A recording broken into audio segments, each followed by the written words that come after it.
Hello viewers, আশা করছি সকলেই ভালো আছেন। তো বন্ধুরা, শ্বাসরুদ্ধকর এক ম্যাচে বাংলাদেশ ওমানকে হারিয়ে শেষ পর্যন্ত ওয়ার্ল্ড কাপের মূল পর্বে খেলার আশা বাঁচিয়ে রাখলো।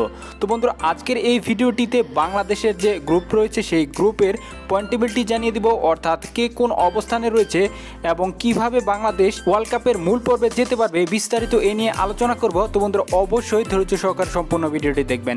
একটাই রিকোয়েস্ট থাকবে বন্ধুরা, ভিডিওটি ন্যূনতম ভালো লেগে থাকলে অবশ্যই বন্ধুরা ভিডিওটিতে একটি লাইক দিয়ে দিবেন এবং কমেন্ট বক্সে জানিয়ে দিবেন বাংলাদেশ কি পারবে ওয়ার্ল্ড কাপের মূল পর্বে খেলতে। অবশ্যই বন্ধুরা আপনার মূল্যবান মতামতটি কমেন্ট বক্সে জানিয়ে দিবেন। তো বন্ধুরা, আমরা যদি পয়েন্ট টেবিলের দিকে তাকাই তাহলে আমরা দেখতে পাচ্ছি যে স্কটল্যান্ড দুইটি ম্যাচ খেলেছে, দুইটিতে জিতেছে, তাদের পয়েন্ট হচ্ছে 4। তারা কিন্তু সবার উপরে অবস্থান করছে। এরপরে অবস্থান করছে ওমান, তারাও কিন্তু দুইটি ম্যাচ খেলেছে, একটিতে জিতেছে, একটিতে হেরেছে, তাদের পয়েন্ট কিন্তু 2। অপরদিকে 3 নম্বর স্থানে অবস্থান করছে বাংলাদেশ, যেখানে তারা দুইটি ম্যাচ খেলেছে, একটিতে হেরেছে, একটিতে জিতেছে, তাদের পয়েন্ট হচ্ছে 2। তারা নেট রান রেট ওমানের থেকে পিছিয়ে থাকার কারণে তারা 3 নম্বর স্থানে অবস্থান করছে। অপরদিকে পিএনজি অবস্থান করছে সবার লাস্টে, তারা দুইটি ম্যাচ খেলেছে, দুইটিতে হেরেছে।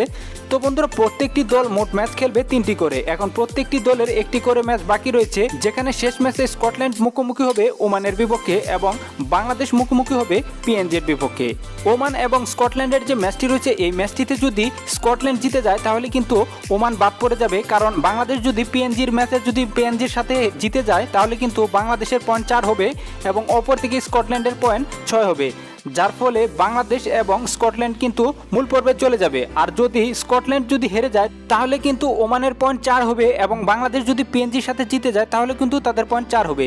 এর ফলে 3টি দলের পয়েন্ট কিন্তু 4-4-4 থাকবে, যার জন্য এখানে নেট রান রেট যার বেশি থাকবে তারাই কিন্তু কোয়ালিফাই করবে পরের রাউন্ডে। এর জন্য বাংলাদেশকে অবশ্যই নেট রান রেটের দিকে খেয়াল রাখতে হবে, যাতে করে পিএনজিকে বড় ব্যবধানে হারিয়ে রান রেটটাকে একটু বাড়ানো যায়, সেদিকে খেয়াল রাখতে হবে। তো শুভকামনা রইল বাংলাদেশ দলের জন্য।